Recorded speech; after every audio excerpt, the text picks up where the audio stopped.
Ulundanu Bratan merupakan salah satu tempat pemujaan bagi umat Hindu yang berada di Bali yang terletak di Desa Candi Kuning, Kecamatan Baturiti, Kabupaten Tabanan. Arti dari Pura Ulundanu itu sendiri merupakan pura yang dibangun di atas danau yang ditujukan sebagai tempat pemujaan kepada Ida Sang Hyang Widiwasa dan juga dewa dan dewi yang memelihara danau di mana Pura Ulundanu Bratan tersebut dibangun. Berdasarkan lontar babat mengui, pura ini didirikan pada tahun 1633 Masehi oleh I Gusti Agung Putu yang merupakan raja pertama dari kerajaan Mengui sebagai tempat pemujaan kepada Dewi Danu, yaitu Dewi Air, Danau, dan juga Dewi Kesuburan. Keunikan arsitektur serta nilai spiritual dan budaya yang kental inilah yang menjadi salah satu alasan Pura Ulundanu Bratan menjadi daya tarik bagi para wisatawan.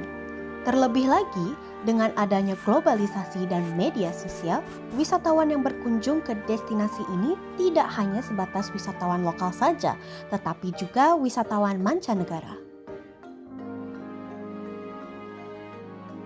Banyaknya wisatawan yang datang berkunjung ke pura ini tentunya membawa dampak yang signifikan terhadap warga lokal yang berada di area Pura Ulundanu Bratan, terutama dalam penerapan nilai-nilai Pancasila dalam kehidupan sehari-hari.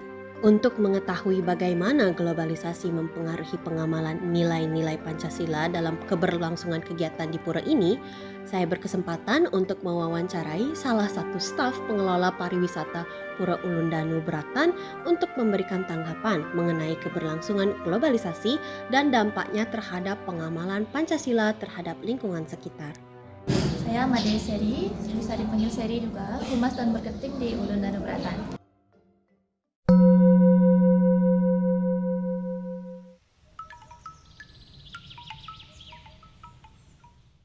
Kalau itu sih nggak ada perubahan sama sekali ya. Contohnya seperti sekarang, setiap 1 tahun kan 2 kali itu ada odalan, yang satu odalan besar, yang lagi satu itu odalan kecil. Itu setiap tahun pasti berjalan. Dan yang sembahyang juga nggak terganggu karena wisatawan itu tidak boleh sampai masuk ke dalam area pura. Jadi wisatawan cuma bisa lihat dari area luar, tapi masih bisa lihat ya itu. Untuk warga lokal sendiri itu merasa tidak terganggu.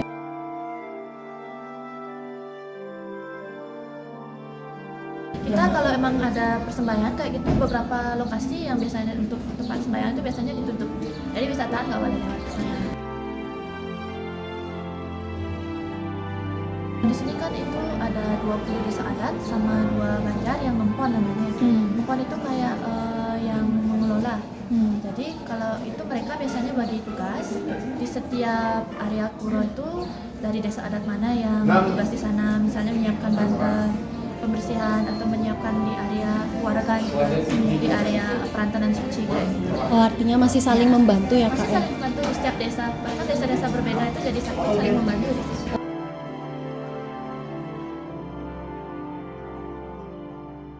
Kalau tamu yang datang ke sini, ada upacara adat itu merupakan daya tarik utama di sini. Justru mereka tamu-tamu itu pada senang datang ke sini kalau memang di sini ada upacara adat. Karena kita di sini itu kan pura penataran agung. Jadi mereka ke sini untuk melihat upacara adat.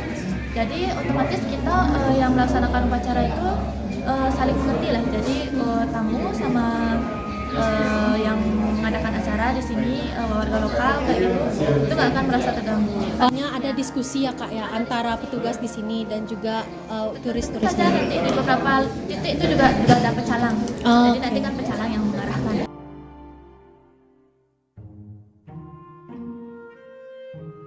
Kalau di sini di Pura Ulundanu Bratan, karyawan yang boleh kerja di sini itu dari desa adat Pengempon.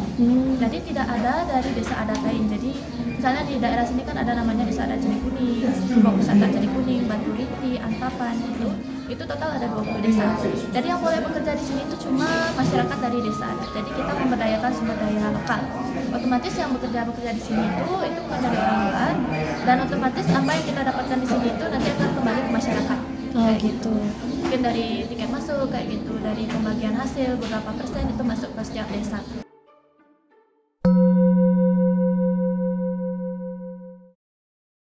Setelah melakukan wawancara dan pengamatan secara langsung, saya mendapatkan kesimpulan bahwa penerapan nilai-nilai Pancasila di destinasi Pura Ulundanu Bratan masih sangat kuat, khususnya nilai religius yang dapat diamati dari pelaksanaan upacara keagamaan yang dilakukan dengan hikmat, dan juga nilai gotong royong yang terlihat dalam kerjasama warga lokal saat melaksanakan upacara keagamaan. Hal ini menunjukkan bahwa implementasi Pancasila dan tradisi lokal masih dilakukan oleh warga setempat di tengah era globalisasi yang membawa banyak sekali perubahan.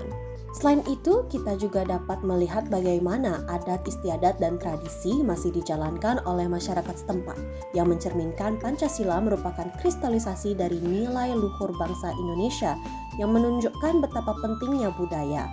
Karena budaya bukan sekedar warisan masa lalu, tetapi kompas yang menuntun langkah kita menuju masa depan.